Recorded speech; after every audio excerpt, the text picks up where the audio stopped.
era a mensagem de vários irmãos, vários pastores, entre eles Mitian, e foi um mover de Deus tremendo. Inclusive, você pode ler nesse livro várias coisas sobre isso, o que Deus fez na Argentina, o mover de Deus na Argentina. Tem livros à parte, né, do que esse livro, a história do movimento da Argentina, muito impressionante o que Deus fez lá. E mais ou menos na mesma época, Deus estava movendo na Flórida, nos Estados Unidos, juntou vários ministérios fortes, uns 5 ou 6, e eram ministérios fortes independentes, se tornaram interdependentes, fizeram aliança entre si, e publicaram uma revista chamada Vinho Novo, em inglês, e depois foi traduzido para o espanhol, e foi bem divulgado. E na Inglaterra também teve um mover de Deus na Inglaterra. Todos esses movimentos estão aqui neste livro. Um mover de Deus muito forte na Inglaterra também. E em novembro nós vamos ter o privilégio de ter conosco aqui John Noble, que é um dos irmãos que foi um dos líderes nesse movimento da Inglaterra, e a sua esposa e um outro irmão que é colega dele. Ele já tem, acho que 77 anos de idade, quer dizer, vamos ser privilegiados a ter uma enciclopédia viva da história da igreja conosco aqui em Sorocaba, aqui no Vale da Águia, no dia 15 de novembro desse ano. Então, se você quer saber um pouco diretamente do que Deus fez e está fazendo, e o que ele lançou um livro recentemente, nós estamos lendo, e ele concordou de vir e ministrar para nós. Vai ser um privilégio muito grande tê-lo conosco. E então, 3 lugares diferentes, com algumas características semelhantes, algumas características diferentes, mas basicamente era uma volta da igreja para fora de prédios, para fora de programações, de reuniões, para as casas, para os lares, e em proporções diferentes. Não que eles não tinham prédios, poderiam usar os prédios e ter os prédios, mas assim, a ênfase era a vida cristã monitorada, mentoreada, discipulada. Então, por isso que chamou o movimento de discipulado. Tudo ao mesmo tempo. Tudo ao mesmo tempo, em lugares diferentes, e depois se conheceram também um pouco, teve alguma interligação. E eu quero ler para vocês só um trecho aqui, para vocês entenderem o que provocou isso.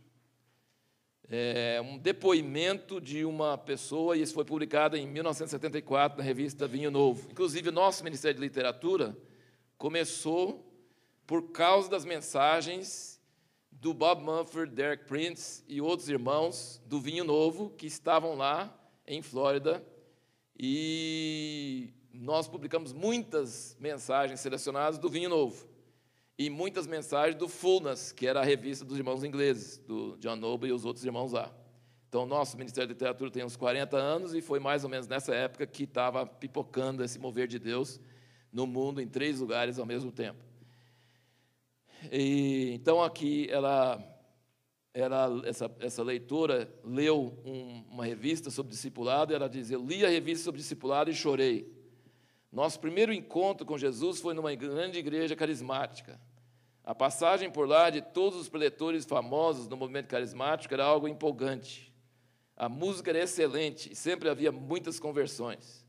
Meu marido e eu começamos a ministrar de diversas maneiras. No início era tão emocionante impor as mãos sobre as pessoas e ver o Senhor batizá-las no Espírito Santo. Era uma alegria ministrar na sala de oração e saber que Deus estava dando-nos sabedoria e conhecimentos sobrenaturais para ministrar estranhos. Oramos com tantas pessoas, a maioria das quais nunca mais vimos. Mas depois de 3 anos ministrando a cada domingo na sala de oração, deparamos-nos com a possibilidade de mudar para outra cidade. Quando eu disse isso ao homem responsável pela sala de oração, ele replicou: como são mesmo os seus nomes? Sim, tínhamos o melhor ensinamento da palavra que alguém poderia ter em classes com outras 500 ou 600 pessoas. Tínhamos grupos pequenos para comunhão, uma vez por mês, com um grupo diferente cada vez. Marcamos uma conversa com o pastor com 2 semanas de antecedência, esperamos 1 hora para vê-lo, e ele rapidamente nos fez ouvir uma mensagem gravada em fita. Havia aqueles mestres maravilhosos, Deus os usava poderosamente, tentamos travar conhecimento com vários deles. Como ansiávamos por um relacionamento com alguns cristãos maduros para que pudéssemos conversar com eles e receber deles sabedoria e experiência no Senhor. Eles nunca eram rudes, eram apenas muito ocupados. Sim, nós tínhamos amigos íntimos, mas na maioria eram pessoas com quem tínhamos orado para receber o batismo no Espírito. Em muitas áreas práticas, éramos como cegos, tentando guiar outros cegos, trocando fitas gravadas numa tentativa de obter alguma luz em vários assuntos. Os grandes encontros ainda continuam acontecendo, raramente participamos deles. Temos visto as curas, os milagres, as multidões sendo salvas, as longas filas esperando por ministração. Mas eles não se especializaram na cura do anseio do coração por discipulado. Louvamos a Deus e nos regozijamos pela maneira como Ele está movendo. Somos gratos a Deus pelos meios que Ele nos deu para alcançar as massas através do rádio e da televisão. Mas somos gratos a Deus também com lágrimas de corações quebrantados por esse último número de Vinho Novo sobre discipulado.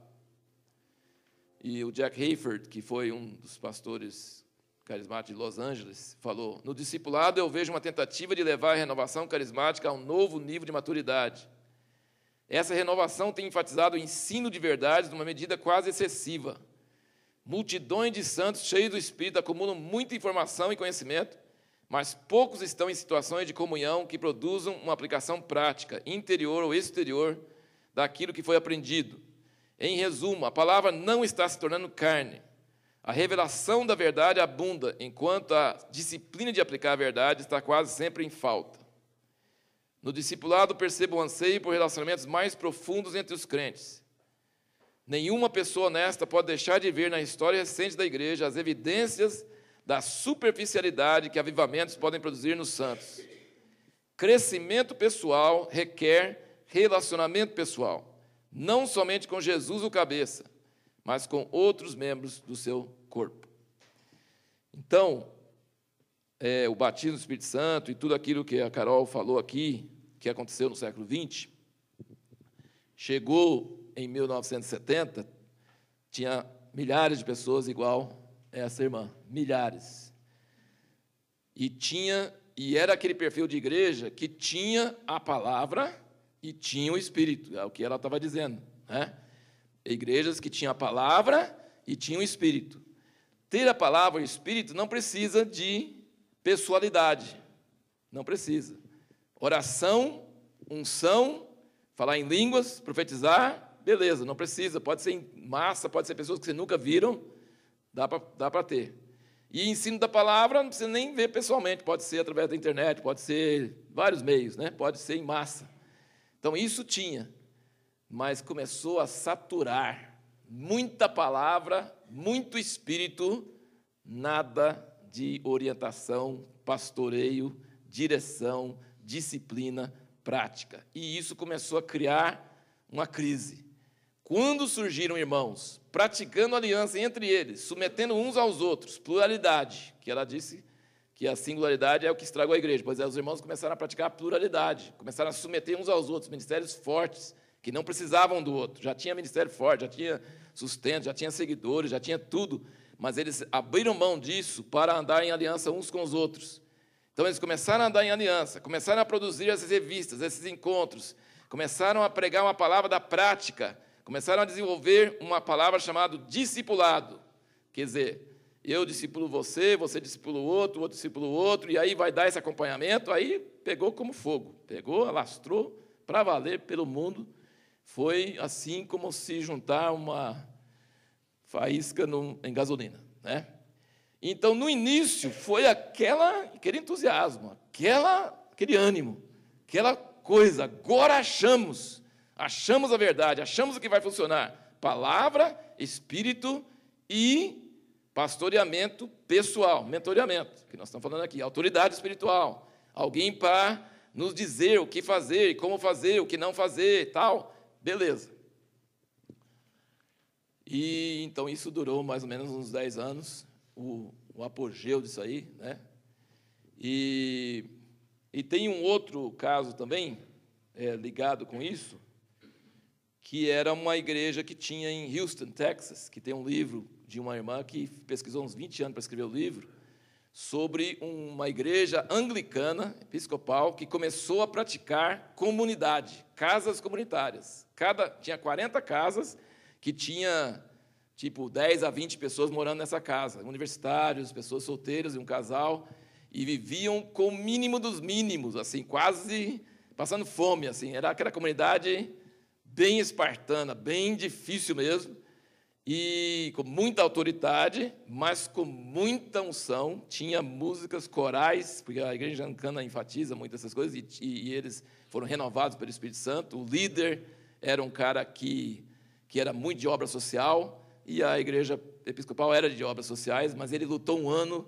Ele saiu do seminário e foi para essa igreja lá em Houston, que era uma cidade no centro da cidade, onde estavam muitos drogados e muitos necessitados, tipo o centro de São Paulo, né? Assim, um lugar onde, assim, muito ruim mesmo. E essa igreja anglicana antiga, um templo lá que tinha, e ele tentou, e ele lutou, e ele fez, e ele ficou muito desgastado, porque não conseguiu fazer nada.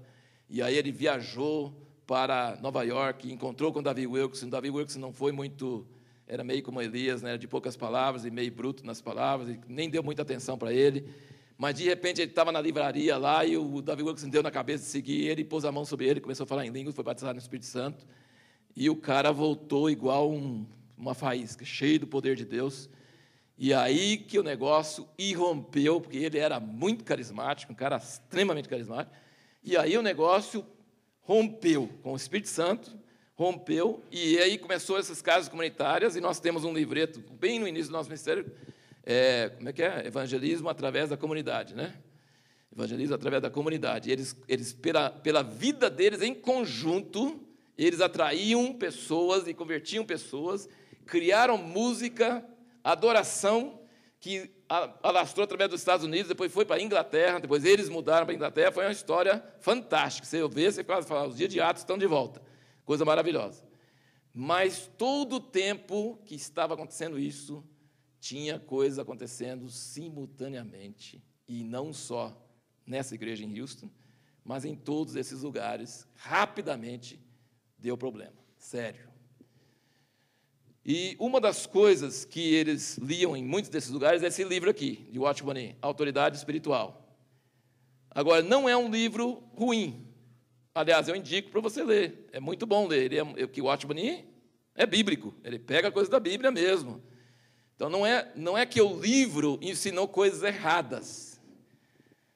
Mas a maneira que eles pegaram essas coisas para aplicar, deu bastante errado mesmo, e não foi bom.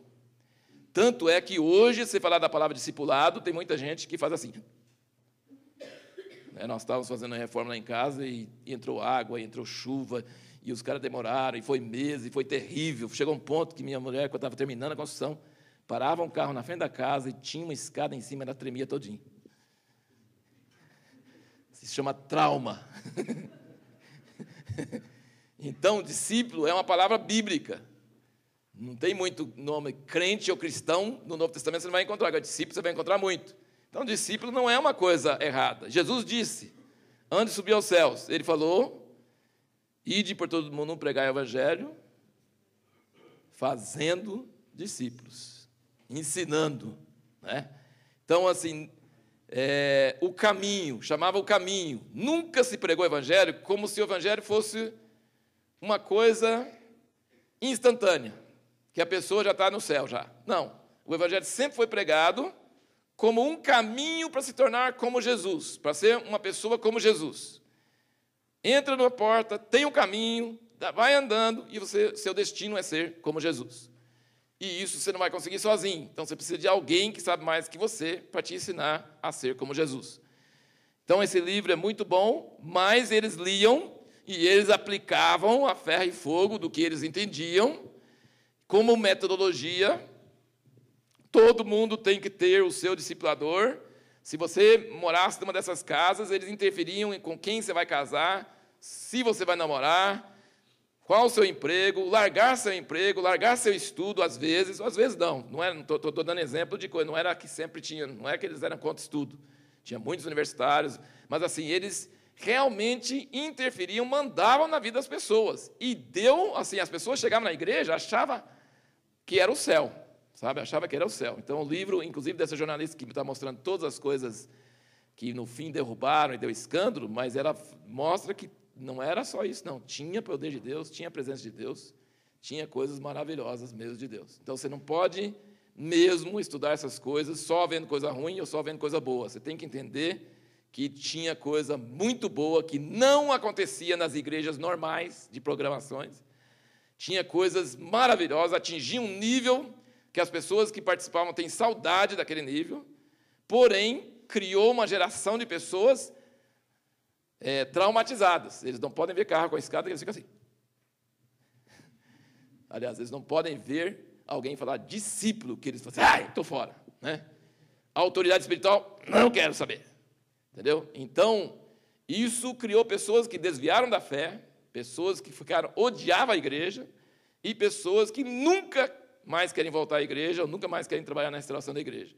Então, criou uma geração de pessoas machucadas, pessoas cicatrizadas, pessoas com sérios problemas. E, então, o que a igreja vem fazendo, então, depois disso?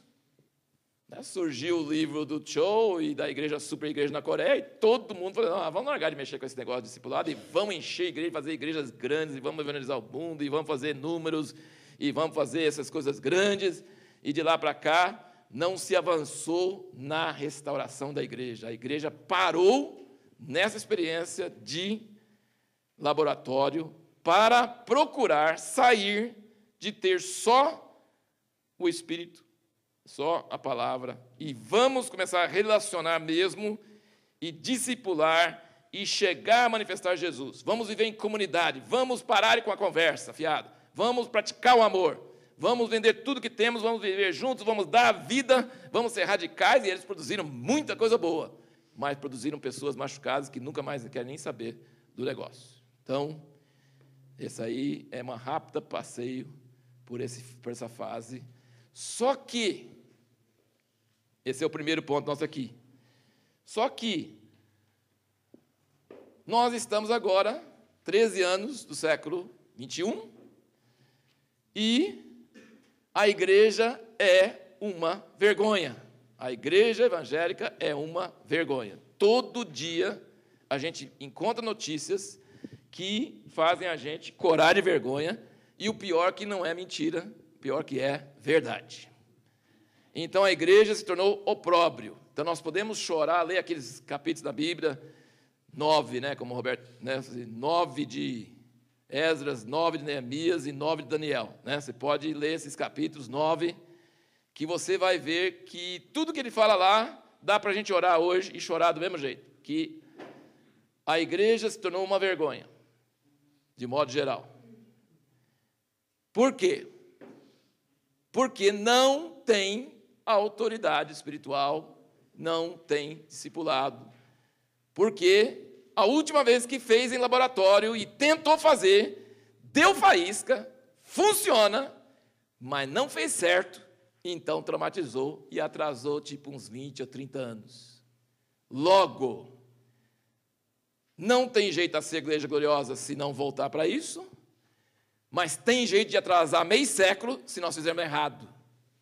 Então nós temos que voltar com muito cuidado para essas experiências que foram feitas, para essas vidas que foram estragadas. Eu li esse livro todinho, sublinhei um monte, depois agora estou relendo, olhando, meditando, chorando, pensando sobre isso. Eu peguei algumas músicas que eles tinham, medleys compridas, eu ouço no carro sempre, penso naquelas imagens, penso no que Deus fez.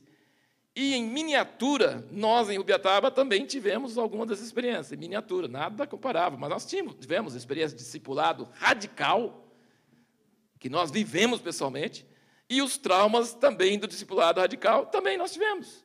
Então, não é para nós teoria, para nós é coisa bem próxima de nós, bem claro. Então, duas coisas. Não vai ter igreja gloriosa e Jesus andando na terra sem discipulado e sem autoridade espiritual. Não vai ter. Mas se fizer errado, vai atrasar tudo mais 50 anos. E já erraram que chega, não precisamos errar mais. Então, nós precisamos estudar, chorar, orar e aprender com os erros do passado, para, com muito cuidado, pegar aqueles fios desencapados de novo e juntar eles corretamente. Amém? Porque na igreja hoje, Você entra na igreja, ninguém quer mandar na sua vida. Ninguém quer saber de você. Está quase ficando nessa situação que ela falou aqui. Tem curas, tem milagres, tem sinais, mas se você quer mandar decisão na sua vida, se vira. Entendeu? Então, assim, agora eu tive uma época que aqui no estado de São Paulo, eu tive oportunidade de estar com muitas igrejas da igreja quadrangular. Porque, por uma razão ou outra, eu tive pregando numa igreja onde estava um dos que foi eleito presidente da convenção do estado de São Paulo, e gostou muito, e aí começou a passar para todos os coordenadores de região, e eu vi muitas igrejas quadrangular, que é só um exemplo, só vou falar como exemplo. A igreja quadrangular tem um negócio, pelo menos tinha na época que eu estava visitando, que você entrava na igreja, você sentia bem, você sentia acolhido, você sentia o povo alegre, você sentia um povo hospitaleiro, você sentia um povo assim, não tinha nada de depressão, nada de tristeza, nada de cara ruim, todo mundo alegre, satisfeito e aquele acolhedor. Agora você continuava mais um pouquinho de tempo, mas você via cada coisa absurda, porque não se trata de pecado, nem de caráter, nem de nada lá. Então, tem que ficar alegre mesmo, né?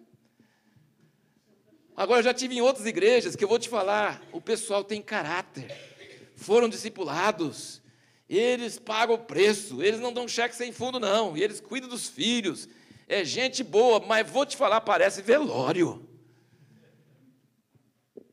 Você entra na reunião, você sente uma tristeza, parece que é velório, terrível. Você quer sair correndo. E essas igrejas também não têm evangelismo. Quem quer chegar no velório? Não, corra, não dá. Então, essa é a situação hoje. Ou nós temos a autoridade exercida de uma forma errada, que entristece, que tira alegria, ou nós temos lugares muito alegres, porém cheio de escândalos, cheio de imoralidade, cheio de pecado. Lugar que cobra compromisso, lugar que não cobra nada. A maioria das igrejas não está cobrando nada, né? Mas, quando cobra alguma coisa, tem tristeza. Quando não cobra nada, tem alegria. Mas tem pecado e tem escândalo. Então, esse é o tipo de situação que nós temos na igreja hoje. E qual que é o alvo de Deus? Deixa eu só ler um versículo para vocês. Eu acho que, assim, se nós vamos achar o que deu errado, se nós vamos achar o caminho para uma vida realmente que vai agradar a Deus, a gente precisa entender o que é a autoridade espiritual, tá? E precisa entender que tipo de autoridade Deus exerce. Então, eu quero que vocês abram comigo Romanos 8, porque ele dá uma dica do que ele quer para nós. Eu vou ter que ser bem rápido, não vou poder ler muitos versículos, mas eu quero apenas dar para vocês umas dicas do que é a autoridade espiritual.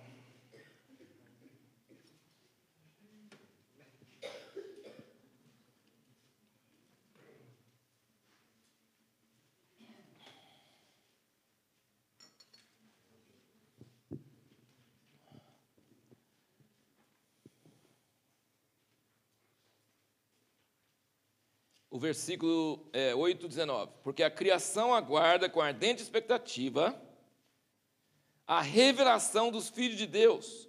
Porquanto a criação ficou sujeita à vaidade, não por sua vontade, mas por causa daquele que a sujeitou, na esperança de que também a própria criação há de ser liberta do cativeiro da corrupção para a liberdade da glória dos filhos de Deus. Eu queria que você sublinhasse isso. E parasse a pensar um pouquinho, o que Deus tem em mente para você e para mim? O que Ele quer? Liberdade da glória dos filhos de Deus. A criação está sujeita à vaidade, está sob cativeiro, mas está com expectativa, porque vão ser manifestos os filhos de Deus. E qual aspecto desses filhos de Deus que eles mais vão querer ver? Liberdade. Não é gente de cara comprida, debaixo de lei, tentando cumprir regras. Não é a gente falando assim, é duro servir a Deus. Nossa, eu tenho que obedecer meu discipulador. Não. Você tem pessoas livres, a liberdade da glória dos filhos de Deus. Livres, finalmente livres. O que é ser livre? Vamos definir liberdade. O que é liberdade? É fazer o que eu quero, quando eu quero, do jeito que eu quero. Isso é liberdade. Porque se eu quero fazer uma coisa e não posso fazer, já limitou a minha liberdade. Pode fazer depois, mas não agora. Mas eu quero agora. Não pode. Quero fazer isso. Não, não pode fazer isso. Tem que fazer isso. Ah, então, tudo que me restringe, me corta a minha vontade, é algo que rouba a minha liberdade. Logo, quanto mais autoridade, menos liberdade. Quanto menos liberdade, mais cara comprida, não é? E assim por diante. E o alvo de Deus para nós é a liberdade da glória dos filhos de Deus. E eu poderia citar muitos outros versículos. Para a liberdade Cristo vos libertou. Não vos sujeitais a jugo de escravidão. Então, assim, a Bíblia fala claramente sobre liberdade. Vocês estão ouvindo esses judeus falar que tem que guardar o sábado, que tem que circuncidar, que tem que cumprir a lei. Vocês não cansaram? Vocês não cansaram? Cristo nos trouxe liberdade. Gostaram? Vocês não gostaram, vocês não estão alegres. Vocês estão pensando, tem umas escritas pequenininhas aí. Está vendendo o produto está muito bom, mas tem um pega em algum lugar. Vocês estão com cara de quem é cínico. Mas Deus não tem escrita pequena. Ele quer que nós sejamos livres. Se Ele quisesse robôs, obedientes, militares, obedientes, Ele já tinha os anjos, que são muito melhores que nós, e milhões. Anjo é tão obediente que nem espera para ver o que ele vai fazer. Deus fala assim, vai. Na hora que ele chega, fala, o que é mesmo para fazer aqui? Ele vai antes de perguntar o que é para fazer, ele já faz assim. A Bíblia diz que eles são ministros assim, velozes. Deus fala assim, para que ele vai criar homem se ele tem anjo? O homem tem que ser obediente, tem que obedecer à vontade de Deus. Sim, Senhor, o Senhor falou, vai ser. Não, isso não é o alvo de Deus para nós. O homem não é para isso, o homem não presta para isso. Ele não criou homem para isso, ele criou anjo para isso. O homem é diferente, e ele quer que o homem seja livre. Mas vocês não estão alegres ainda? Vocês não querem ser livres para fazer o que quer, quando quer, do jeito que quiser?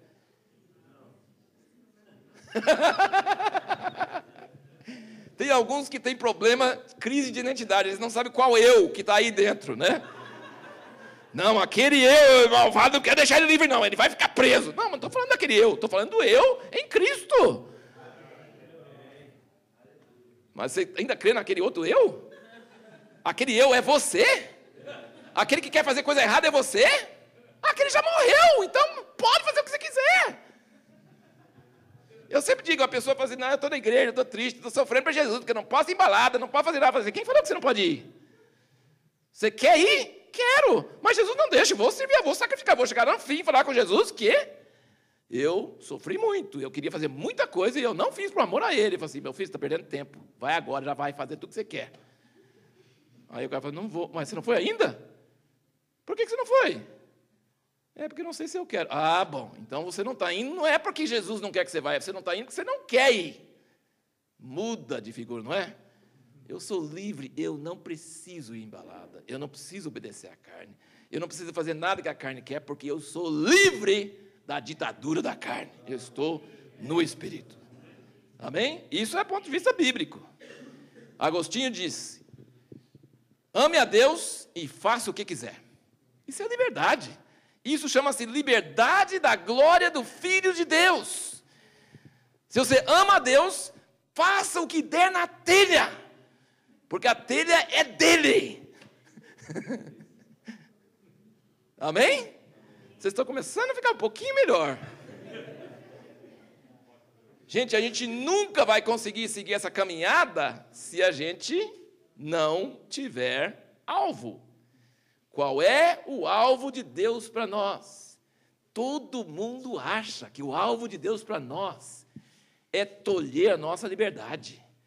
Eu quero fazer, mas não vou fazer.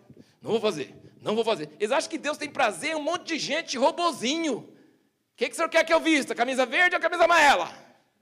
Ah, verde é melhor. Não. Palmeirense.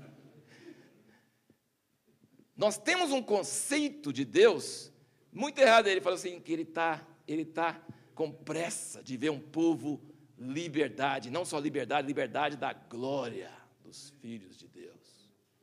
Isso é o alvo de Deus para nós, liberdade. Agora, sobre essa questão de liberdade, eu não tenho tempo para ler essas escrituras, mas depois vocês anotam, acreditam no que eu falo e, sei lá, faz o que você quiser. Gênesis 1, quando ele foi criar a mulher... vamos lá, né? Vocês não vão acreditar se eu não ler. Vocês não vão acreditar. Eu vi um negócio esses dias que eu fiquei... Né, Gênesis 1 não, é Gênesis 2. Eu quero... Gênesis 2. 18. Disse mais o Senhor Deus, não é bom que o homem esteja só. Far-lhe-ei uma ajudadora que lhe seja idônea. Bom, até aí eu entendo perfeitamente. O homem ficar sozinho não é bom, vamos fazer uma ajudadora. Beleza, agora faça ajudadora. Não.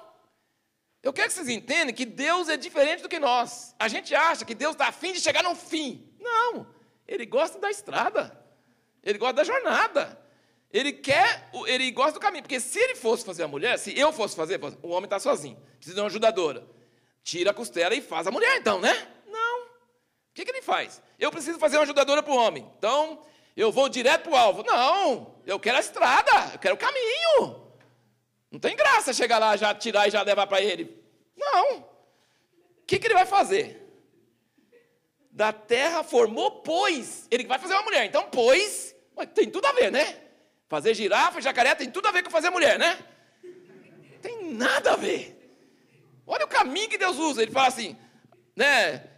Abraão, vou te levar para a terra e dar um filho. Espera 20 anos para o homem ficar velho, tomar um filho com a outra errada e tal. Não, ele está nem aí. Ele quer demorar, ele quer a estrada, ele quer o caminho. Deus não está interessado em chegar rápido, ele quer o caminho. Então, para fazer a mulher, ele vai fazer jacaré. Olha a coisa. Da terra formou, pois. Olha aqui, pois. Eu preciso fazer uma ajudadora. Então, o que eu vou fazer? Jacaré. Mas que isso? Formou todos os animais do campo e todas as aves do céu e os trouxe ao homem. Agora eu quero que você sublinhe essa frase, que eu nunca tinha prestado atenção. Para que ele trouxe para o homem? Para que ele trouxe para o homem? Para ver. Deus queria ser surpreendido. Ele é tão soberano que ele fechou aquela parte de onisciência. Eu estou cansado de saber tudo. Fechou a gavetinha e falou assim, eu criei um homem na minha imagem. Pô, se eu criei um homem na minha imagem, eu quero que esse homem crie alguma coisa que eu não sabia.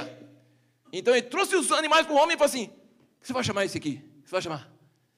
Para ver. Ele trouxe para ver o que o homem ia chamar. E tudo que o homem chamava, ele falou assim, gostei, legal, isso mesmo. Percebeu? Vocês acham que Deus está lá no céu, assim, tem uma vontade para a sua vida pré-determinada? Está tudo assim, ó. Tudo assim. Tudo assim. Ai. Se eu não ouvir a voz de Deus certinho, e eu pisar aqui, e não era para pisar aqui, eu estou fora da vontade de Deus. Não. Deus criou você na imagem dele. Gente, deixa eu falar um negócio para você. O certo tem muitas opções. Ele podia chamar a girafa de girafa ou podia chamar de giraffe, né? Ele podia chamar o crocodilo de crocodile, né? E de todos os nomes em chinês que eu gostaria de ouvir, de chinês e tal. Assim, o certo não é uma coisa só, não. O certo é muito variado. O certo é muito diversificado. E Deus não falou, você tem que fazer assim, não. Ele está olhando para você, quer saber o que você vai escolher. Como é que vai ser?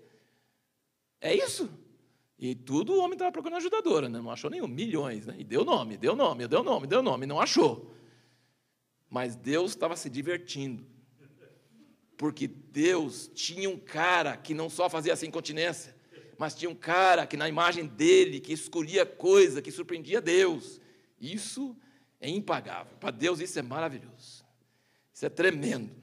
Então eu quero que vocês entendam que o jeito de Deus fazer as coisas e o que Deus quer de nós é o jeito que nós vamos entender a autoridade dele sobre nós também. Então, se a gente não entender isso, nós vamos ter uma autoridade errada. A vontade de Deus é assim, eu quero achar, parece que é um negócio sabe, um negócio mágico. Não, você faz parte do processo. Deus não tem uma vontade soberana, não, Ele tem uma vontade que você vai fazer parte de escolher o que é essa vontade. E Ele traz para você e você dá o nome. E Ele fica, você fez isso, gostou, legal. Você fez isso, não gostei não. Aí tal, aí por aí afora. Agora,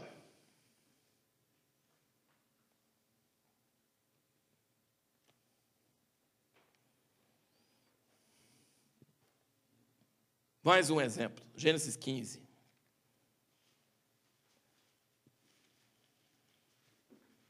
Gênesis 15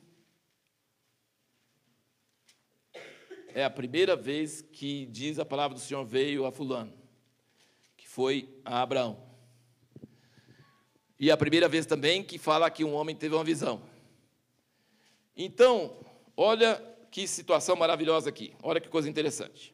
Gênesis 15, versículo 1, diz assim, depois dessas coisas, veio a palavra do Senhor a Abraão numa visão, dizendo, não temas, Abraão, eu sou o teu escudo, o teu galardão será grandíssimo. Como que você reagiria se Deus viesse falar isso com você? Numa visão. E vem a palavra do Senhor para você. Não temas, Tai. É Tai mesmo? Eu sempre fico em dúvida, é Tai ou Cai? Não temas, Tai. Eu sou o teu galardão. O seu galardão será grandíssimo. O que você ia fazer?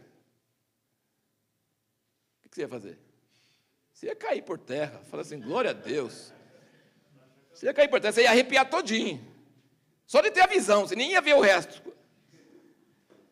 Aí se você visse Deus falar isso com você, você ia sair contando para os outros, Deus me falou que não é para temer, que meu galardão será grandíssimo. Ia ficar feliz da vida, arrepiado e tudo. Mas Abraão não. Abraão não. Abraão teve a coragem de responder para Deus e falar assim, Deus, o que o Senhor vai me dar? Estou velhinho. Não adianta nada, eu não tenho filho. Meu nome é pai, eu não tenho filho. Quem vai ser dono da minha fortuna, qualquer coisa que se der a mais, é do Eliezer. Não adianta nada, essa promessa do Senhor para mim não resolve nada.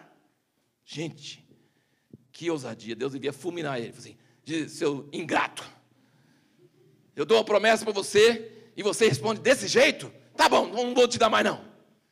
Que falta de respeito. General do exército de Deus, se eu estou falando com você que eu quero te abençoar, você não fica alegre, você nem conta para os outros, você fala assim, não adianta nada, estou velho, tem filho. Mas você acha que Deus achou ruim? Você acha? Olha como é que Deus... Aí o versículo 3, o Abraão foi falando muito, né? Foi falando, reclamando com Deus, estava cheio de reclamação. Ao que lhe veio a palavra do Senhor, versículo 4, dizendo, este não será o teu herdeiro, mas aquele que sair das tuas entranhas, esse será o teu herdeiro. Então o levou para fora. Ele falou, Abraão, gostei. Você interessou no meu assunto. Você quer saber a prática do assunto. Você está de saco cheio de promessa que não vem a nada. Gostei mesmo. E eu não ia falar mais nada, mas já que você puxou o assunto, não dá para te falar dentro da tenda. Vamos para fora. Aqui, só posso te falar aqui fora. Agora, conta as estrelas. E aí eu não sei até onde ele chegou para contar. Se ele contava até 100, sei lá. Aí falou assim, assim será a tua descendência, não vai ser seu servo. E creu Abraão em Deus, e isso lhe foi considerado como justiça. Então nós temos um prolongamento da conversa, porque Abraão não falou, sim, Senhor, porque Abraão ousou perguntar, questionar, até, vamos dizer, duvidar da viabilidade do que Deus tinha falado. Ele apresentou razões, ele conversou com Deus. Então, irmãos, quando tem autoridade, que você fala assim, obedece e não pergunta por quê, eu acho que essa autoridade não pode ser de Deus, porque Deus não é assim. Então, assim, obedece, não pergunta por quê. Não é Deus, é outra coisa, mas Deus não é não. Porque Deus criou o homem para perguntar, para conversar, para entender coisas. E quanto mais conversa, mais ele gosta. Por exemplo, o negócio de Sodoma e Gomorra. Deus falou assim, eu vou esconder de Abraão, ele está aqui ao meu lado, ele cola em mim, não sai de perto, ele está vendo que eu vou fazer um negócio, e eu não falo nada com ele, estou sentindo mal, estou escondendo de Abraão as coisas, como é que pode? Não posso esconder de Abraão. Então, Abraão, eu vou destruir a cidade e tal. Abraão falou, mas vem cá, o senhor é o juiz de toda a terra, você vai matar justo com ímpio se tiver 50 justos lá. Então, ele foi brigando com Deus, e Deus ficou lá. Tá bom, 45? 45. Aí, Abraão, puxa, eu podia ter pedido mais, né? 40, igual negociar, né? Aceitou fácil, 30, 20, 10. A hora que terminou, Deus nunca falou não para ele. Deus nunca falou não. Ele falou 10. Abraão falou, acho que chega, né? 10 tá bom. Deus foi embora e Abraão foi embora. O assunto terminou quando Abraão quis, não quando Deus quis. Quando Abraão quis. Abraão quis terminar o assunto. 10 tá bom? Tá bom. Então, tá bom. Então Deus está procurando pessoas desse tipo, que não vão só receber uma palavra do alto, mas vão interagir com essa palavra e vão fazer parte do processo da vontade de Deus. Aquele caso do cara que o profeta mandou lançar a flecha. Mesmo. Ele só lançou 3 vezes, né? O cara é muito...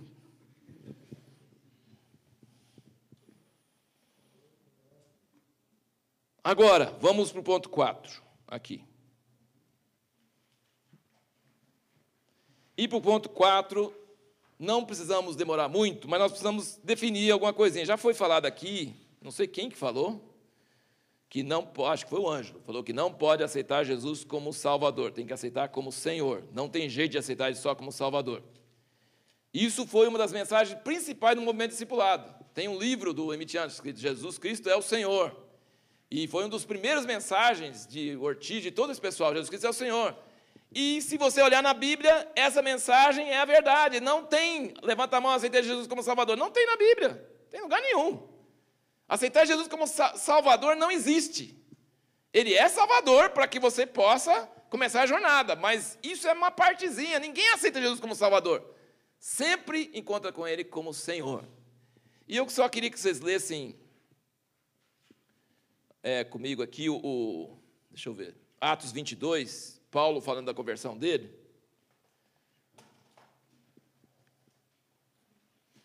Porque, veja bem, agora está entrando a letrinha miúda, tá? Do contrato. Mas tem, né? Mas não é tão miúdo, não. É bem grande e bem inicial. Depois que Deus te dá uma lambada na cabeça com um pau bem forte, e você fica tontinho, aí ele fala assim, agora faz o que você quiser. Né? Mas tem que tomar essa lambada na cabeça, senão não vai. A conversão é um encontro com a autoridade de Deus. Você nunca vai ser livre fazendo a sua própria vontade que você nasceu com ela. Que a própria vontade que você nasceu com ela está atrelada a Satanás, você está escravizado. Você está debaixo da lei do pecado e da morte. Você não pode parar de pecar, porque você é obrigado a pecar. Você não tem jeito, você é um escravo. Jesus disse, você quer ser livre? Se torna meu discípulo, conhece a verdade você libertará. Então, quem faz a sua vontade é escravo. Mas quem é liberto dessa escravidão é livre. Então, Deus realmente quer que a gente seja livre, que a gente faça o que quiser, quando quiser, do jeito que quiser. Mas tem um detalhe, para entrar nisso, tem que desativar aquele maldita escravidão para a sua própria vontade. E isso não deveria ser uma segunda experiência. Isso deveria acontecer na conversão. Por isso que as conversões eram tão dramáticas e fortes, porque a pessoa não só encontrava com boas notícias que vai garantir o céu para ele, não, ele encontrava com outro dono, outro Senhor, outro propósito. Então, eu quero só que vocês prestem atenção na conversão de Paulo, como é que ele conta, porque é um exemplo de como a conversão deve ser. 22, 6, diz, aconteceu, porém, que quando caminhava, ia chegando perto de Damasco, pelo meio-dia, de repente, do céu brilhou-me ao redor uma grande luz, caí por terra e ouvi uma voz que me dizia, Saulo, Saulo, por que me persegues? Eu respondi, quem és tu, Senhor? Olha, o cara está achando assim: cada crente que eu mato, mais uma estrela na minha coroa no céu. Tá? Ele pensava assim: cada crente que eu mato dessa heresia que está contaminando o judaísmo, mais Deus está feliz comigo. E ele vai para Damasco, que acabou as estrelas em Jerusalém. Eu tenho que amar mais lá em Damasco. E ele vai, e ele está achando assim, ele foi formado, ele tem todo um currículo que ele fala lá em Filipenses 3, tudo, eu tenho isso. O cara era pós-graduado na melhor das melhores seitas para agradar a Deus, para castigar a carne e agradar a Deus. Ele já tinha pagado o preço, e agora ele estava fazendo coisa, estava saindo do caminho dele, perdendo o serviço dele, a vida dele, para poder matar os cristãos que achava que ia purificar o judaísmo e o judaísmo ia ficar bom. Então ele vai assim: de repente a luz e a voz: por que me persegues? Aí, quem és tu, Senhor? Com a luz dessa, com a voz dessa, tem que ser Senhor. Tá? Quem és tu, Senhor? Aí o que a voz responde? Olha que interessante, gente. Eu não sei que estado que eu vou pôr esse cara agora, porque falar Nazareno vocês não entendem nada. Então, tem gente que acha ruim quando eu falo do estado, mas tudo bem, vamos falar lá. Eu sou Jesus, o goiano.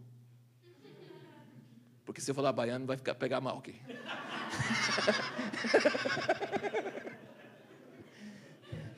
Olha, pega aqui, ó. Paulista que ele não era. Jerusalém, tinha que ser de Jerusalém, do centro, do grande cidade, de onde tem tudo que é bem importante. Aí ele... Você vai lá em Israel. Nazaré é lá nos Cafundó. Sabe? Nazareno é... Galileu e Nazareno é pejorativo. O cara está lá no interior. Lá no interior. Lá da Bragolândia. Por que Jesus falou? Eu sou Jesus, Filho de Deus. Paulo fazia, sim. Filho de Deus é uma coisa. Agora, aquele desgraçado que eu estou perseguindo ele é outro, né? Não. Ele falou assim: eu sou Jesus, o Nazareno, lá do interior, sou galileu, sou daqueles analfabetos lá do interior, dos tipo os pescadores. Assim, eu quero que você entenda bem quem é essa voz e quem é esse trovão, tá? Eu sou uma voz, eu estou no céu, mas eu quero que você saiba qual o bairro, qual a cidade que eu vim, a província que eu vim. Eu sou Jesus, o Nazareno, a quem tu persegues. Olha o que aconteceu com Paulo nessa hora. Ele entrou em Romanos 7 na hora. Assim,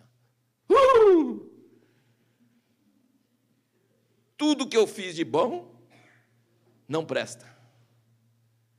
Nada. Zerou. Estou enrolado. O cara que é chefão, eu estou perseguindo ele. E aí, qual a próxima palavra dele? A conversão de Paulo, tá? Olha aqui, ó.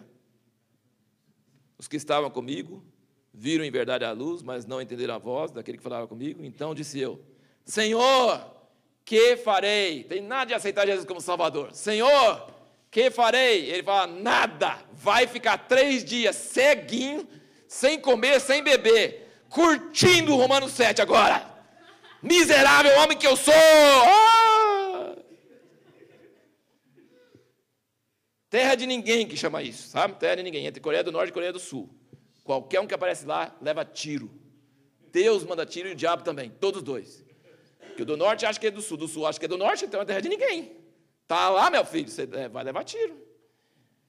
Então, Paulo ficou 3 dias. Deus falou assim: não estou com pressa não, pode ficar aí. Pode ficar aí, curte uns dias, curte aí. O que queres que eu faça, Senhor? Aí Deus falou assim: Ananias, o quê? Vai lá orar para Paulo. Paulo, não, Deus. Estou falando, vai lá, te dou o endereço, o GPS certinho, chega lá. Aí ele orou para ele, abriu os olhos dele, mandou ele batizar rápido, porque o negócio era, tem que perdoar seus pecados logo. E então, foi uma experiência maravilhosa, mas depois de uns dias, Paulo esqueceu, não é? Depois de uns dias, falou assim: foi bom, então, interessante. Não, Paulo ficou décadas, debaixo da influência dessa experiência. E nós não temos tempo de ler, mas você pode ler Filipenses 3. Ele diz: eu só quero uma coisa só. Eu esqueço de tudo que fica para trás.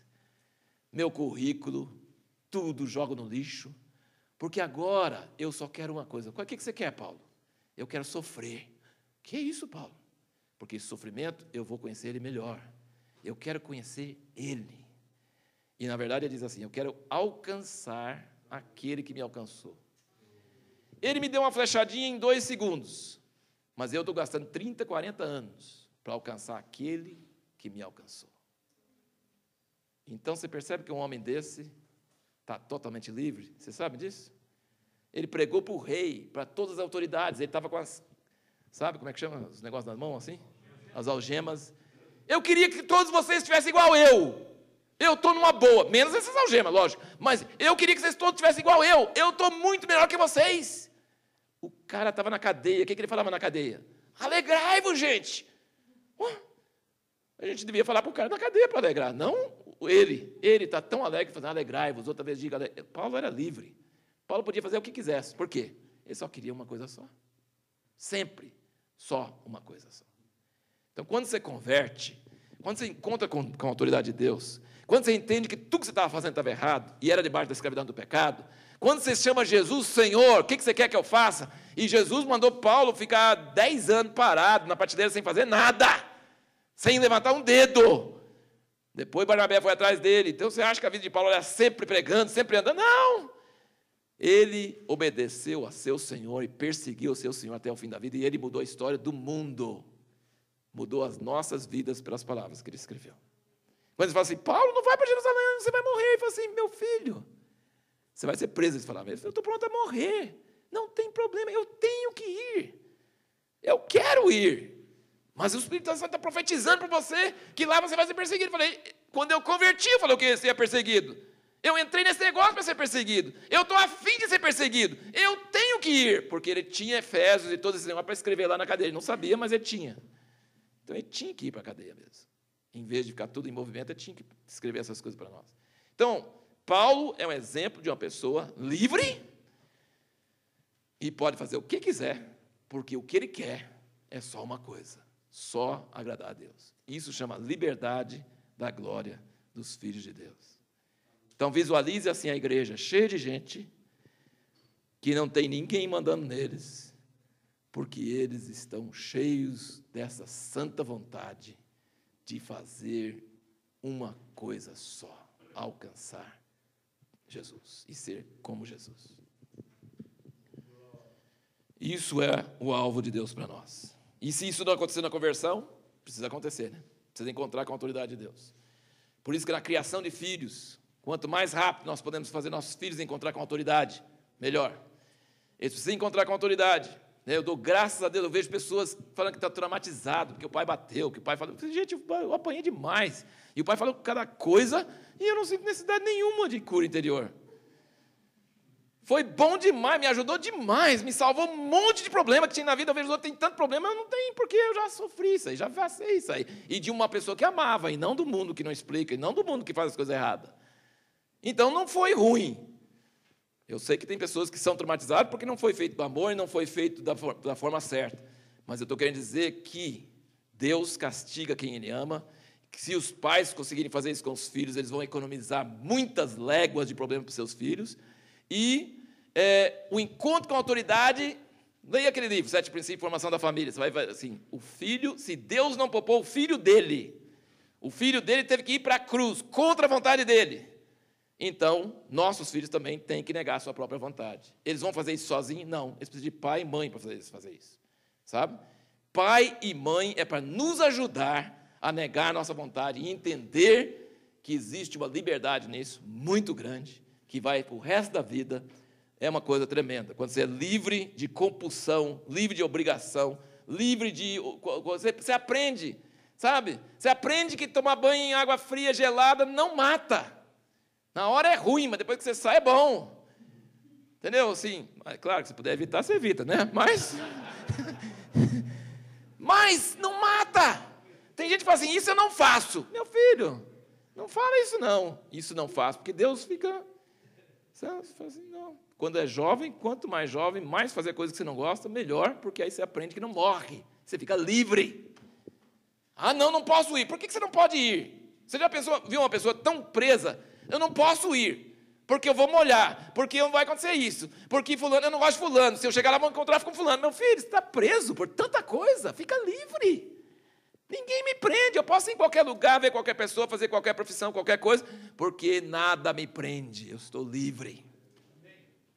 Vocês estão entendendo o que é a liberdade? Liberdade é sair da tirania da sua própria vontade e estar livre para fazer o que você realmente quer, que é a vontade de Deus. E você nunca para de fazer isso, viu, gente? Você nunca para de fazer isso, porque tem coisas que você não quer que seus filhos façam, que você acha que não deve fazer, e aí Deus fala assim, eles vão fazer e precisa fazer, e é minha vontade que faça. Aí você tem que fazer, alegria. Ah, o senhor quer que faz? Maravilha! Né? Entendeu? Por quê? Porque você quer uma coisa, a vontade de Deus. Ele falou que é a vontade dele? Maravilha, não tem problema. Entendeu? Então, nós precisamos ter essa libertação geral, sabe? Geral, é de uma vez. E aí, depois, nós podemos andar em novidade de vida. A coisa funciona, beleza. Agora, vamos para o próximo ponto. 5 aqui.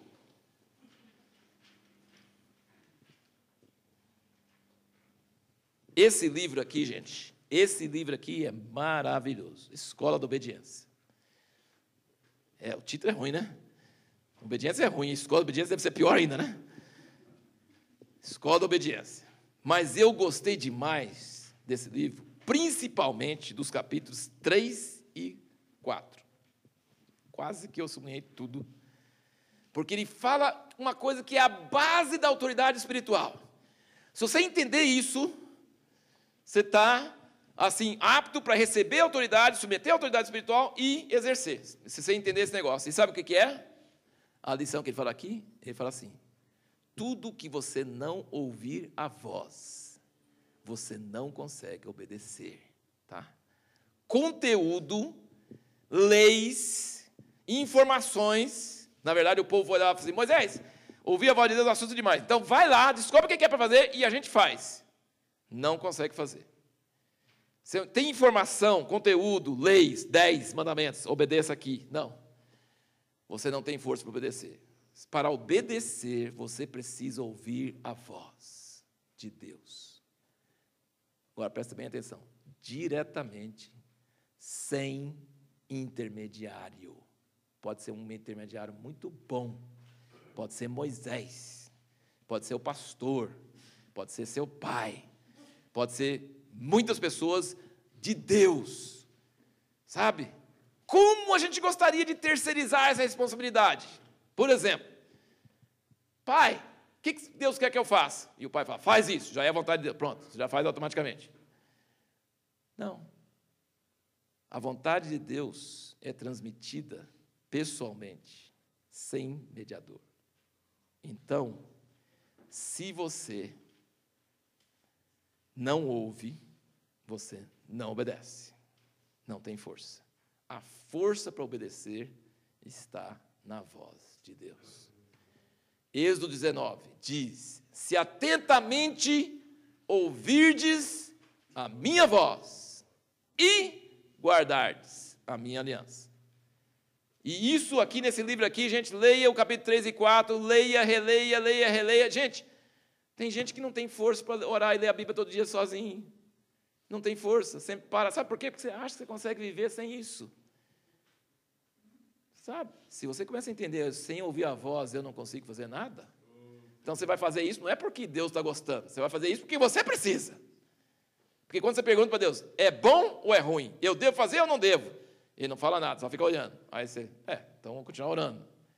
Ou então tem hora que fala assim, não é isso não. Na hora que ora, antes de terminar de orar, já... Não.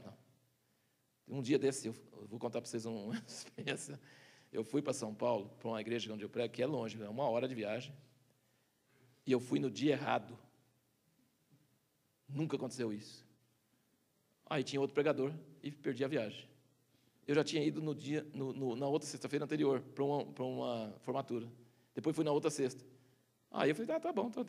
Mas na semana que vem não vem, não.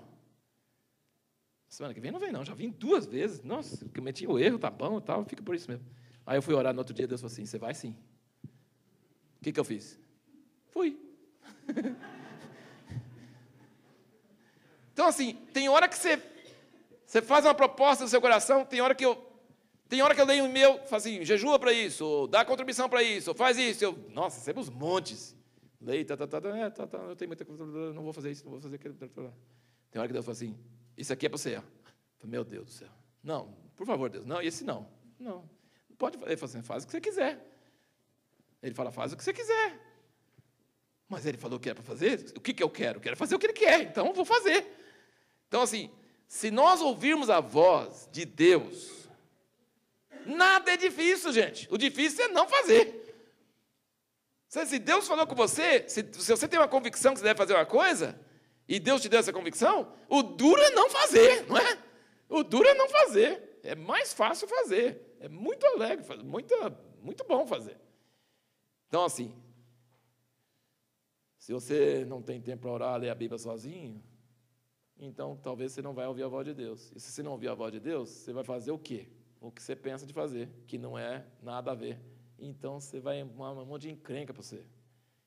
Depois você vai ter que orar para Deus te livrar das encrencas sem medo de se meteu, não é? Eu sempre falo, né? De manhã cedo, levanta, olha para o espelho e fala assim, seu desgraçado, você precisa da graça de Deus. Se você não buscar essa graça, você vai arrumar a dívida lá na Casa Bahia, você vai arrumar briga com a sogra, você vai... Então é melhor você orar e ouvir a voz de Deus agora. Você vai para um caminho que depois, para desmanchar esse caminho, vai ser difícil. Aquieta seu coração, ouça a voz de Deus, procure entender o que Deus está falando, ouça a voz dele, e a voz dele fala coisas duras conosco, de uma forma tão graciosa, que você recebe numa boa e fica ainda grato, não é? Satanás acusa e tal, mas Deus fala coisas duras para a gente, coisas assim que a gente não quer ouvir às vezes, mas assim, quem é o que não quer ouvir? O velho homem já morreu, então quem quer ouvir? Se é Deus, a gente quer ouvir tudo que tem para falar. E é muito bom e muda nossas vidas. Então, mais importante, eu sempre digo assim, eu lembro até hoje, quando entrou um funcionário da nossa empresa lá, a Gráfica Rápida, e ela foi tirar cópia. Meu Deus do céu. O que essa moça deu prejuízo na primeira manhã não está escrito, sabe? Punha a cópia lá e 20 cópias. Tudo no lixo. Assim, não aconteceu exatamente desse jeito, mas é parecido, né? Dou umas melhoradas para ficar melhor a história. Mas a gente tinha que falar assim, senta, minha filha, senta e fica quieto, você me dá mais lucro ficando quieto do que trabalhando. Porque fazer sem ouvir dá prejuízo. Então, às vezes, Deus quer que você não faça nada, e você está doido para fazer, para mostrar serviço, mas Deus não precisa de serviço. Ele precisa que você ouça a voz dele, você ouvir atentamente a voz de Deus. E o que ele falar, você vai fazer porque você tem força para fazer. Quando ele fala, você tem força, você tem ânimo. Na verdade, você não tem força para não fazer. Entendeu? Quando Deus fala com você, você tem força para fazer. E a coisa funciona. Então, nós chegamos no 6 aqui. Qual a função dos ministérios aí? A gente coloca aqui presbíteros, pastores, mentores, discipuladores, pais espirituais. Não são mediadores. Não são mediadores. Agora eu vou falar um negócio com vocês, que tem gente que não sabe que está na Bíblia, mas está na Bíblia. Então, vamos lá. João, Evangelho de João, vamos achar onde que está esse negócio. João 16, você gravou, né, Cléber? João 16.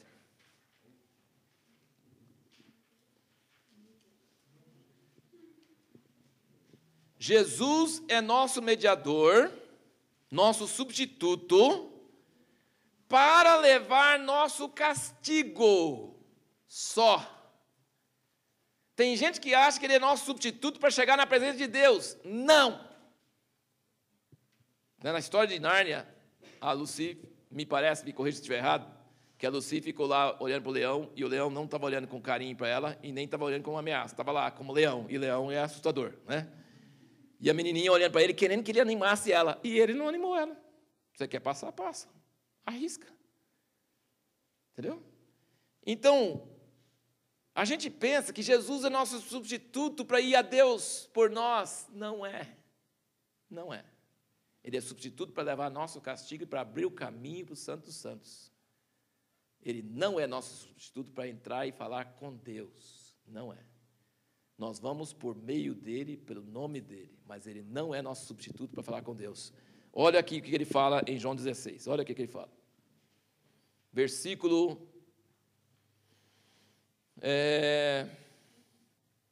23.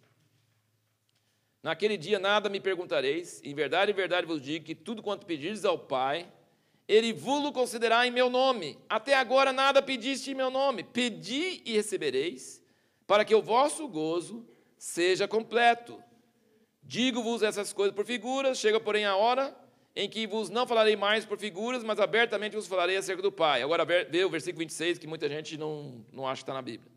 Naquele dia pedireis em meu nome, e não vos digo que eu rogarei por vós ao Pai. Jesus, que negócio é esse? O senhor ficou teimoso agora? Eu não vou rogar por vocês ao Pai. Eu não vou rogar por vocês ao Pai. Ué, que negócio é esse? Por que você não vai rogar por nós ao Pai? O que ele diz aqui? Pois o Pai mesmo vos ama, visto que vós me amastes e creste que eu saí de Deus. Então, quando você entende, o que a Bíblia fala? Que ele entrou no santo lugar para ter comunhão com Deus e trazer para nós a palavra de Deus para nós. Foi isso que ele fez? Ele entrou lá para falar com Deus e aí ele traz a palavra de Deus para nós. É isso que ele faz? Não. Ele rasgou o véu e abriu o caminho. E agora o que nós temos que fazer? Entrar com ousadia no santíssimo lugar, pelo novo e vivo caminho. A gente tem pavor de fazer isso. Ah, Jesus, vai por mim, né? Vai por mim, sei lá se ele está bravo, sei lá, eu não sei que jeito que ele está olhando, que jeito que ele é. O senhor que é homem, né? Eu quero, né? Vai lá e descubra que não. Ele fala assim, eu abri o caminho, eu paguei o preço, o véu está rasgado, vai! Eu não vou pedir para vocês ao Pai. Você pode pedir, sabe por quê? Porque o Pai vos ama igual ama a mim. E continuando o 17 aqui, 17 ele diz, versículo 22, eu lhes dei a glória que a mim me deste, para que sejam um como nós somos um, eu neles e tu em mim, para que eles sejam perfeitos em unidade, a fim de que o mundo conheça que tu me enviaste e que os amaste a eles, assim como me amaste a mim. Por que eu precisaria de alguém ir por mim ao Pai? Porque o Pai ama mais a Ele, então vai ouvir mais Ele, né? Eu preciso de um mediador, porque eu sou meio ruim, né? Então eu peço o cara que está mais na... Ah, Jesus, o que você quer? Ah, você sabe, fulano é meu amigo, então eu quero que você faça um favor para ele. Jesus está dizendo, não. Ele ama vocês igual ama a mim, então vai você. Vai ao Pai. Eu sou o irmão mais velho, eu abri o caminho. Vai ao Pai, ouça a voz dele, olhe nos olhos dele, receba dele a voz do que é para fazer. E aí diz em Apocalipse, seus servos verão a sua face, na sua fronte estará o seu nome, e eles olharão diretamente para ele eternamente. Não é maravilhoso isso? Eternamente. Então, Deus não quer nenhum mediador. Ele quer falar com você diretamente. Ele é seu Pai e Ele te ama do mesmo jeito que Ele ama Jesus. Não vamos entrar nesses detalhes aí. Eu estou querendo dizer só nessa questão. Ele intercede por nós, ora para nós, como eu oro por você também, né? Então, assim, eu oro por você também. Não oro por você? Ora por você, ora por mim, ora por nós, entendeu? A questão é, quem está entrando para ouvir a voz de Deus?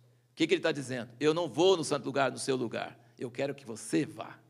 Entendeu? Isso, não vamos entrar nos detalhes, porque Jesus é Deus, né? Então, no fim, você vai ter... nós estamos falando de Jesus como mediador, não estamos falando como Jesus como Deus, né? Então, a Trindade vai ter uma série de implicações que não é a mesma coisa de Moisés e os outros, né? Então, você está orando para Jesus, na verdade, você está orando para o Pai, então você pode orar para Jesus, né? Entendeu? E Jesus é Deus, né? Beleza. Mas o que eu quero dizer, quero que você sinta o impacto, ele está dizendo, eu não vou orar para vocês ao Pai, porque o Pai ama vocês igual ama a mim. Você já pensou? Jesus está dizendo, eu não preciso orar para vocês, porque Ele ama vocês do mesmo jeito que me ama. Então, entra com ousadia diante de Deus. E a nossa herança é ficar diante do trono de Deus e ver a sua face e ter o seu nome escrito em nossas testas. Essa é a nossa herança. Então, na verdade, Deus não quer falar com você por intermédio de outra pessoa. Ele quer falar com você diretamente. Esse é o alvo dele. Jesus morreu para nos dar acesso ao Santíssimo Lugar para falar com Deus diretamente. Essa questão de que ele intercede, não está falando que ele ora, porque interceder ali no original fala de que ele media para chegarmos a Deus, não é oração. Ele não está orando de fato, intercessor no sentido de mediar, de colocar-se entre. Porque intercessão, porque a gente lê a palavra intercessão, pensa oração. Mas existe oração intercessória, existe oração da... Mas se ele ora também não tem problema, porque nós oramos uns pelos outros. Ele é nosso irmão mais velho, pode orar também. Mas pode ser que na passagem não diga, mas eu não tenho problema nenhum de achar que Jesus ora por nós e nós oramos por outros. Não tem problema nenhum. O problema que eu estou dizendo é dizer que isso não substitui a minha necessidade de um relacionamento pessoal com Deus como Pai. Assim como Jesus se relaciona com Deus como Pai, que nós nos relacionamos com Deus como Pai. Entendeu? Vocês estão entendendo isso? Porque às vezes a gente não entende. Eles são um, Pai, Filho, Espírito Santo, eles são um só. Não precisa ficar fazendo tanta diferença. Mas assim, Ele nos reconciliou com o Pai. O Pai quer falar com você. Ele está sentado no trono, né? Ele quer ter um relacionamento pessoal com você mesmo. E Jesus veio para tirar toda a mediação para que a voz de Deus pudesse chegar em seu coração e você tivesse força para fazer o que Ele quer que você faça.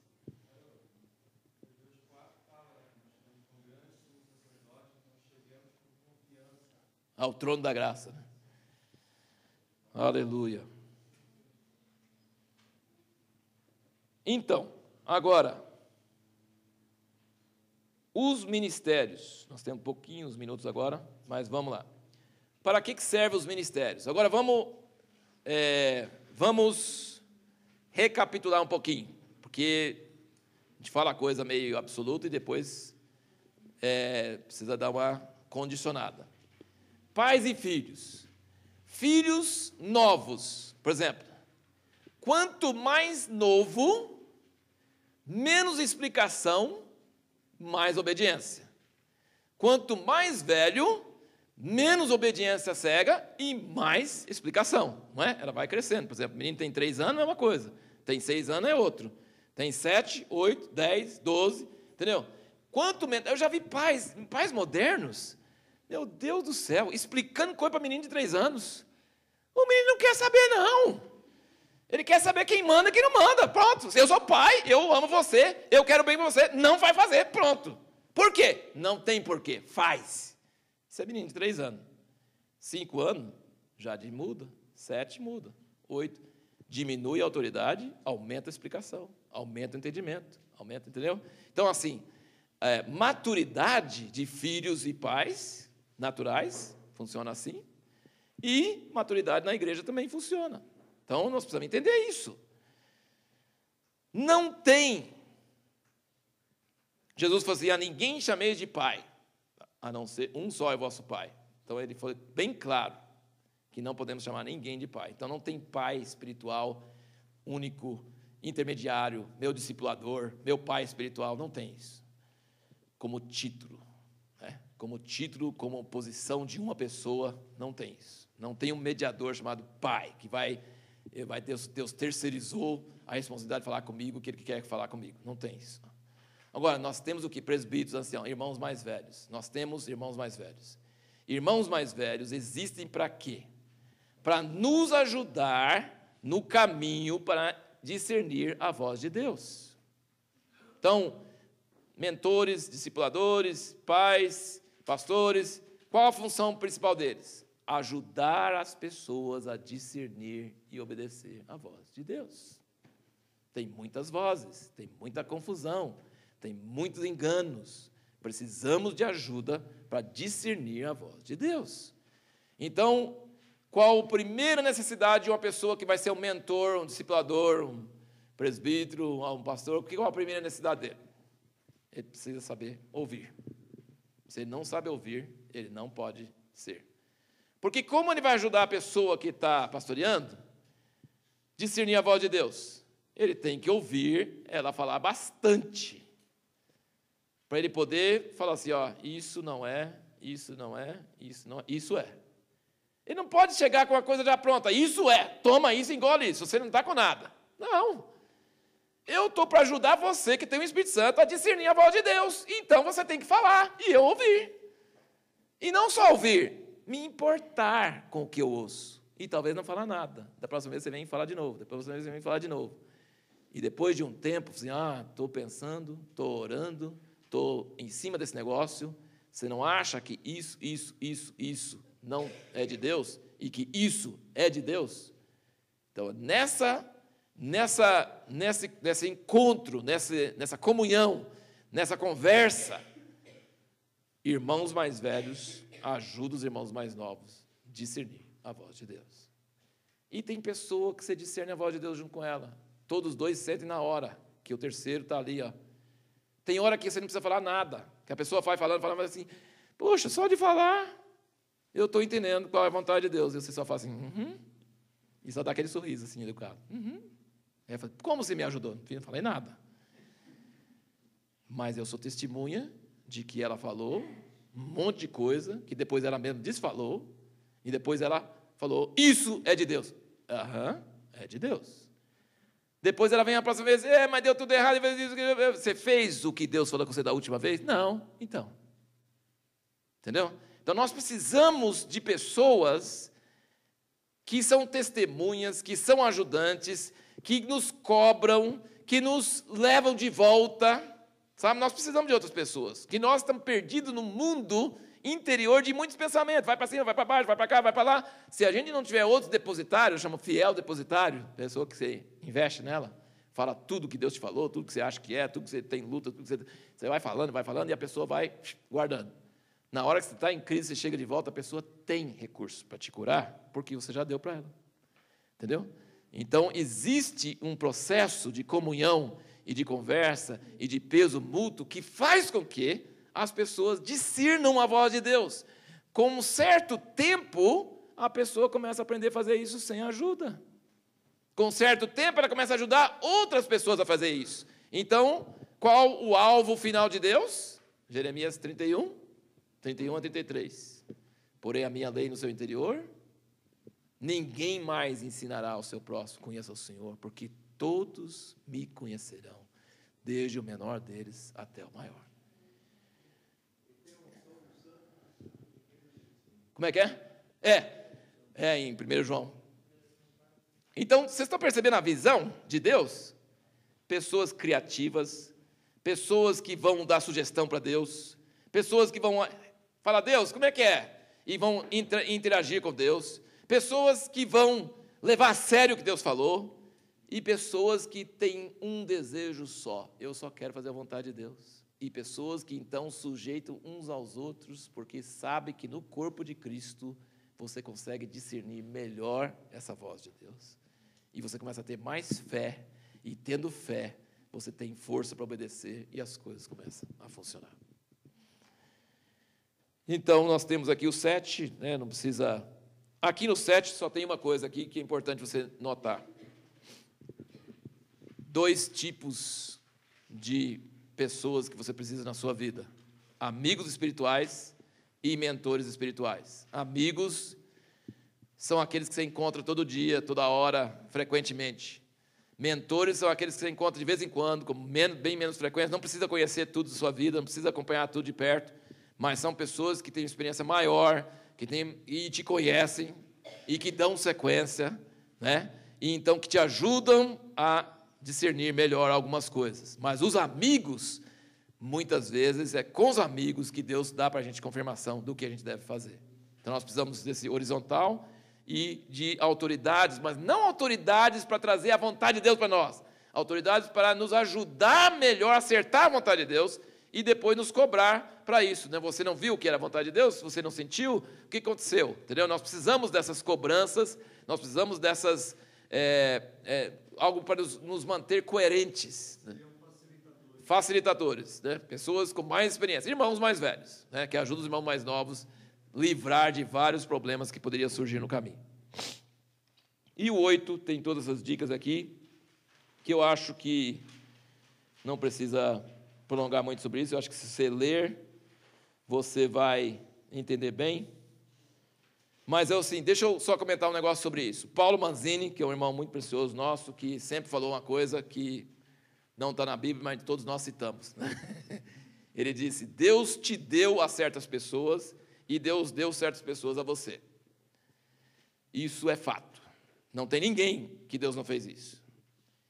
E você pode rodar o mundo e fugir dessas pessoas. Você só vai atrasar o propósito de Deus, porque são essas pessoas que Deus te deu. O dedinho aqui, ó, o ossinho aqui ficou com raiva do daqui. E ele falou assim: eu quero ir para o pé, porque eu não quero ficar na mão. E ele vai lá para o pé, mas ele não encaixa, não dá certo, não funciona. E aí Deus falou assim: mas volta para o Zé. Ele falou: mas eu não gosto do Zé. Ele falou: não tem problema, eu pus você com o Zé. O Zé é sua junta. Irmãos, a gente cansa de observar, olhar assim, a história de pessoas. Gente, não tem jeito, não tem jeito. Assim, e lembra bem, ó, essas pessoas, você só descobre que Deus te deu a elas e Deus deu elas a você depois que já aconteceu. Você olha para como é que aconteceu isso? Entendeu? Você é ligado, você é amarrado, não tem jeito. Por exemplo, Davi e Jonatas, tinha algum jeito deles não ser ligados um com o outro? Tinha algum jeito? Não tinha jeito. Jonatas viu Davi indo lá matar o gigante e falou: esse é dos meus. Pronto, acabou. Nunca mais os dois, a alma uniu. Então, irmãos, Deus faz isso conosco. E não é com gente que você gosta, e nem com gente que você desgosta. É com gente que ele gosta. Não tem o que fazer. Sabe? Não tem o que fazer. Você pode gostar, não gostar, tanto faz. Não tem problema. São as pessoas com quem Deus quer que você trabalhe. Você vai receber delas e você vai dar para elas. E não tem jeito de escapar. Coríntios 12, 18, diz que Deus colocou os membros, cada um como ele quis. Então você tem que fazer o quê? Discernir isso. Olha na sua vida. Tem gente que talvez está correndo de alguns, né? Faz ano, né? E aí, por que não dá nada certo? Porque não tem sequência. Você correu, meu filho, volta lá. Lá em Jundiaí nós temos 12, todo mundo que correu um do outro. Agora nós estamos amarradinhos lá, humildezinho, porque já brigamos, que chega, já brigamos, fizemos tudo, não tem mais jeito, tem que ficar junto mesmo. Então, acabou as brigas, pode até ter briga, mas não esquenta muito, porque a gente sabe que não vai separar, vai ficar junto, porque não tem jeito, a gente já experimentou com tudo, não dá certo, é nós mesmo. Então, não, é por acaso que é 12. Agora, outra coisa que eu coloco aqui, ó, mentor ou pai espiritual não deve ser um único, porque senão ele vai tomar o lugar de Deus e vai ficar mediador. Então é bom ter vários. É bom ser flexível na sua vida, porque às vezes em fases de vida Deus te muda de lugar e muda de mentores, entendeu? Então o único que permanece o mesmo é Ele, né? Então não precisamos ter, assim, ficar muito rígido, muito inflexível. Nós só precisamos entender que sempre vai ter pessoas a quem Deus nos deu, e, né, mutuamente e tal, e não fugir dos vínculos que Deus faz conosco. Amém? Mas aí, no caso, pode ter mais que um mentor no mesmo tempo? Pode, porque você está percebendo que o mentor não está te dirigindo no caminho dele. Ele está te ajudando a achar a vontade de Deus. Logo, você pode ter outros, entendeu? Porque o mentor não vai falar assim: você não faz o que eu falei, nem vem falar comigo mais, não vem perder meu tempo. Não. Ele está te ajudando e está numa aventura junto com você. Então, na verdade, ele está numa aventura junto com você. Eu já mentorei pessoas que fazem exatamente o contrário do que eu falei para fazer. E deu certo. Eles estavam certos, eu estava errado. Então, eu não tenho problema da pessoa desobedecer, eu falar o que eu não... Isso não tem... Agora, se dá errado, aí eu falo assim, então é melhor você experimentar o meu, né? Mas assim, Deus não está tão interessado em tanto de erro que você vai cometer. Nós não devemos nos fechar para pessoas que ficou desobediente, ficou rebelde. Que é isso? Entendeu? Nós temos que ter um espaço para as pessoas poderem errar e aprender e ouvir a voz de Deus e entender o que Deus quer da vida delas. E nós temos que estar disponíveis para ajudar quem quer que seja e quem quer que esteja precisando. Agora, eu falo aqui no fim, eu acho que é importante entender. Tem um limite. Eu não posso ter 20. 30 pessoas que eu oriento intensamente. Não posso, não cabe. Nem Jesus pegou mais do que 12, então não dá. Entendeu? Assim, se eu vou me interessar mesmo na vida de uma pessoa, então a pessoa, Deus tem que falar assim, essa pessoa é para você cuidar, por enquanto. Depois lá na frente pode ser que ela vai precisar de outros. E pode ser que, enquanto estou cuidando dela, ela tenha outras pessoas que ajudam ela também. Ótimo, não tem problema nenhum. Entendeu? Mas eu me importo com aquela pessoa, aquele nome está no meu coração, eu oro por aquela pessoa, eu medito naquela pessoa, e muitas vezes eu ouço de Deus coisas que vão funcionar. Mas ela que tem que saber isso, ela que tem que sentir isso. Se ela não sente isso, e eu só sinto isso, não adianta. Ela tem que sentir isso, né? Agora tem um perigo de quando a gente está com o espírito rebelde, a gente muda de mentor porque a gente quer uma opinião diferente. Mas porque a gente está seguindo a opinião dos outros, né? E não buscando a vontade de Deus, né? Então, assim, quando você está seguindo a opinião de pessoas, né? E não buscando realmente a vontade de Deus, você vai fazer isso, né? Você vai procurar alguém que diz que o que você está dizendo é a verdade. Mas aí você vai quebrar a cara, né? Vai quebrar a cara e vai ter que voltar tudo humilde e achar a vontade de Deus, né? Então, assim, um processo de mentoreamento espiritual é que nós queremos levar as pessoas a não precisar de nós, né? E nós estamos querendo levar as pessoas para que elas façam isso com outras. Nós queremos que todos entrem em comunhão com Deus e consigam ouvir a voz de Deus e comecem a se tornar luzeiros para ajudar outras pessoas, mas não prendendo essas pessoas a elas, mas ajudando essas pessoas também a crescer para que elas ajudem outras, né? E todos nós sempre precisamos de amigos espirituais. Ninguém é isento disso. Não tem nenhum apóstolo, pessoa que não precisa de amigos espirituais. Precisa sempre. Entendeu? Então, assim, aprender a ouvir a voz de Deus, talvez você não precisa muito mais de mentores, mas você precisa de amigos, porque, né, a Bíblia fala em Provérbios, né? Prova, né? A gente precisa de pessoas com quem falar, com quem ouvir, quem acompanha, né? Então, assim, amigos espirituais nós precisamos sempre. E nem sempre mentores, às vezes podemos chegar num nível espiritual que a gente não precisa tanto de mentoreamento, nós precisamos de amizade e de testar a voz de Deus no meio de outras pessoas, né? De achar a vontade de Deus para nós. Amém? É muito importante preparar essa forma de líder. E aí tem exemplos muitos na Bíblia. João Batista, para mim, é o maior discipulador, porque ele preparou pessoas para Jesus. O cara seguia Jesus. Não tinha problema de ter um momento que ele veio essa divindade. E o próprio Jesus preparou pessoas para o Espírito Santo. Sim, muito importante, como eu estou dizendo, que João Batista foi um grande discipulador, porque ele não ligou as pessoas a si mesmo, mas os discípulos dele estavam prontos para seguir a Jesus. Então, ele conseguiu preparar eles direito para seguir a Jesus.